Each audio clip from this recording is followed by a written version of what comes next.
Les amis, quand je vous dis souvent que c'est très important d'avoir un certain budget, un budget qui permet de te défendre quand il y a des situations complexes qui arrivent dans ta vie, surtout quand tu arrives en Amérique du Nord, où genre, le fait de porter plainte est comme boire de l'eau. Beaucoup de gens rient de moi, les gens se moquent et ça fait en sorte que beaucoup de gens vivent des injustices et laissent passer, pas parce qu'ils ne peuvent pas, n'ont pas de droit de se défendre, mais parce qu'ils n'ont pas les moyens de se défendre. OK? Et cet article est un exemple parmi tant d'autres qui montre que quand tu as les moyens de te défendre, surtout ici au Canada, ben, peu importe la position de celui qui est devant toi, tu peux avoir gain de cause devant un tribunal. OK? Ça, c'est l'histoire d'une Nigériane. Je vais vous lire l'article en fait. La cour exige qu'un hôpital garde une femme en vie pour qu'elle meure au Nigeria. OK? La Cour supérieure du Québec a ordonné en avril au Centre universitaire de santé McGill à Montréal de maintenir une femme sous assistance respiratoire afin de donner à son mari la possibilité de prendre des dispositions pour qu'elle soit renvoyée chez elle pour mourir au Nigeria. L'hôpital a demandé plus tôt cette année l'autorisation d'arrêter tous les traitements de la femme de 42 ans et de lui prodiguer des soins palliatifs après avoir conclu qu'elle n'avait aucune chance de guérison neurologique. Son mari s'est opposé à ce changement, demandant à l'hôpital de garder sa femme en vie assez longtemps pour qu'elle puisse être transférée chez elle au Nigeria à la fin de l'année scolaire de leurs enfants. La juge de la Cour supérieure, Florence Lucas, s'est rangée du côté du mari, écrivant que les avantages du plan de l'hôpital ne l'emportaient pas sur le droit de la femme, décrite comme Madame S, de mourir dans son pays d'origine. Donc là, c'est plus, en fait, ce que l'hôpital mettait en avant, c'était ses intérêts. Quitte à ce que la femme meure, il n'y a pas de problème, ok. Euh, nous, on perd de l'argent en la gardant, en fait, tu sais, sous assistance respiratoire, en fait, tu vois, fait que, voilà. Si le monsieur n'a pas l'argent pour se défendre, écoute, on devait intenter un procès contre lui et tout ça, même si sa femme, et qu'on ne peut pas la sauver, mais qu'elle a le droit de rester sous assistance respiratoire, parce que c'est la loi, parce que c'est son droit, parce que c'est le droit de son conjoint, même si c'est ton droit, je veux dire, la partie adverse, à savoir l'hôpital, dans ce cas de figure, voit que c'est une perte. On pouvait mettre quelqu'un d'autre là. Quoique c'est son droit, mais si je peux aller chercher, gratter, pour avoir une plus-value là-dessus, ben pourquoi pas? Mais ils sont tombés sur un os dur. Pourquoi? Parce que le monsieur avait les moyens de se défendre. En fin de compte, le tribunal conclut que les effets bénéfiques du plan de soins ne l'emportent pas sur le droit fondamental de Madame S à vivre, à être soignée et, à terme, à mourir dans son pays, a décrit la juge dans une décision du 18 avril 2024, récemment publiée en ligne. Compte tenu des circonstances exceptionnelles de cette affaire, la demande de soins des requérants doit être rejetée, indique la décision. Voilà. Les documents judiciaires mentionnent que l'avocate d'origine nigériane a déménagé à Montréal avec ses 2 enfants pour faire les études supérieures en 2021 et qu'elle n'avait aucun problème de santé jusqu'à ce qu'elle tombe soudainement malade et s'effondre dans la salle d'urgence d'un hôpital en juillet 2023. Le document indique qu'elle a vécu un arrêt cardio-respiratoire prolongé nécessitant une réanimation et une réanimation obtenue après une période de temps prolongée.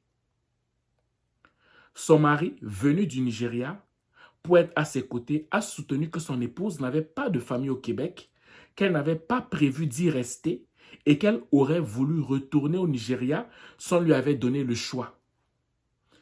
L'hôpital et le médecin ont fait valoir que le rapatriement allait à l'encontre de l'intérêt fondamental de la patiente, qu'il coûterait probablement au mari plus de 150 000 $ et que certains pourraient affirmer qu'entre-temps, un autre patient est privé de la place et des soins à l'hôpital. Mais qui vous a dit que le mari n'a pas l'argent pour payer le rapatriement? Comme vous êtes trop bon, vous pensez à la place du mari, en fait. Non, il y a aussi des Africains qui ont la capacité de payer 150 000 dollars. Il y a des Africains qui sont capables de débourser cet argent, quitte à ce qu'ils perdent à la fin. OK? Ça sont des préjugés. Ce sont des préjugés. Je suis désolé. Et depuis quand vous pensez à l'intérêt d'un autre patient en disant que, oh oui, mais moi, c'est un autre patient qui pouvait être réanimé. Non, cette femme, ce n'est pas une question de savoir qu'un autre patient pourrait être réanimé, parce que ici, l'hôpital regarde à ses intérêts financiers. La question véritable ici, c'est quoi les droits de la femme selon ce que le corps hospitalier met en place pour les patients? Ce n'est pas au niveau de l'intérêt de l'hôpital qu'on doit regarder, c'est au niveau des droits de cette dame en ce qui concerne ce qui est mis en place pour les différents patients qui passent à l'hôpital, les lois qui ont été votées. Ils ont soutenu que leur plan visant à supprimer le système de réanimation et à administrer des soins palliatifs. Pour ceux qui ne savent pas, les soins palliatifs, ce sont des soins quand on a quelqu'un qu'on sait qui va pertinemment, on attend jusqu'à la personne décède en fait. C'est les derniers soins à entretenir la personne, ok, genre voir comment elle se passe, la tourner aux 2 heures pour voir comment ça se passe, humecter un peu sa bouche avec de l'eau et tout ça. Si la personne souffre, lui donner de la morphine et tout ça. Fait que, on attend juste que tu décèdes en fait, ok. Ils ont obtenu que leur plan visant à supprimer le système de réanimation et administrer des soins palliatifs dès que possible était le meilleur pour soulager la douleur et la souffrance. Ça, c'est ce que les médecins disent. Le juge Lucas a cependant conclu que le projet de l'hôpital nie à Madame S ses droits à la liberté, à l'autonomie et à la dignité, en la privant de la possibilité de retourner dans son pays. La juge a également conclu que l'époux avait pris toutes les mesures nécessaires pour compléter le transfert, tout en s'assurant que les enfants qui fréquentent l'école primaire et secondaire puissent terminer leur année scolaire. L'époux avait tout prévu. Le 150 000 dollars, ce n'est pas un problème. Et j'aime bien ce que le juge dit. Le juge dit que, en fait, votre problème là, c'est que vous êtes en train d'empiétrer, de marcher sur la dignité, la liberté et l'autonomie de la patiente. Je veux dire, pour que vous puissiez avoir comme le profit des caisses de l'hôpital.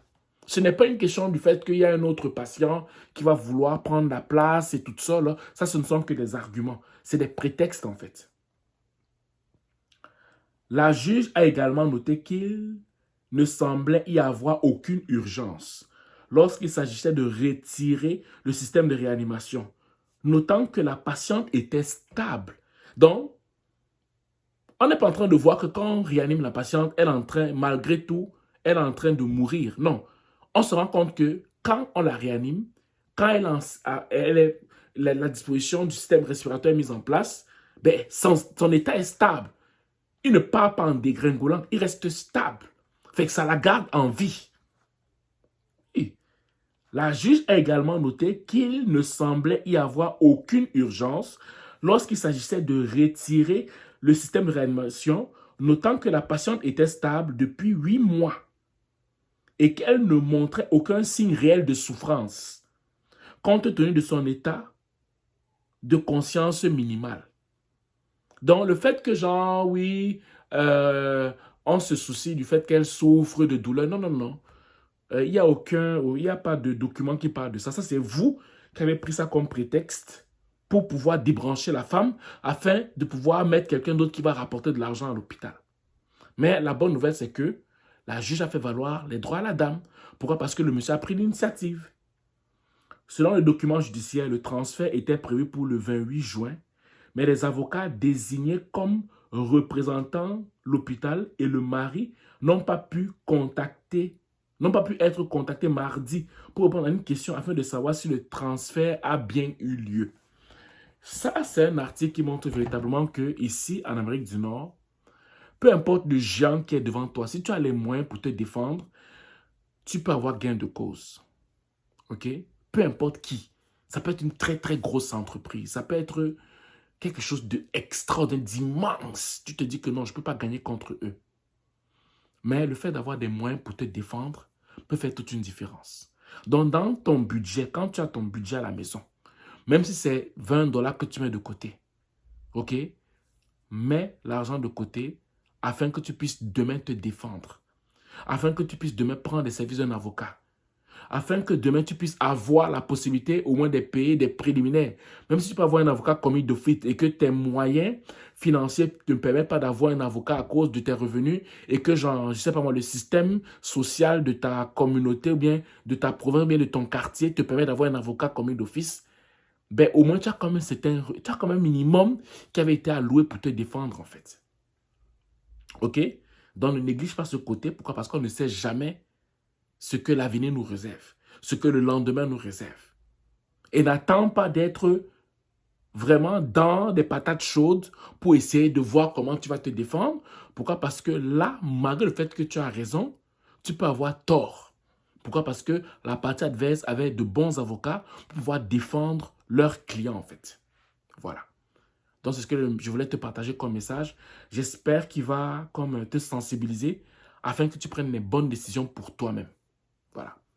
C'est ce que je te dis aujourd'hui. Si tu passes une excellente journée ou une excellente soirée, dépendamment du lieu où tu m'écoutes. Ciao!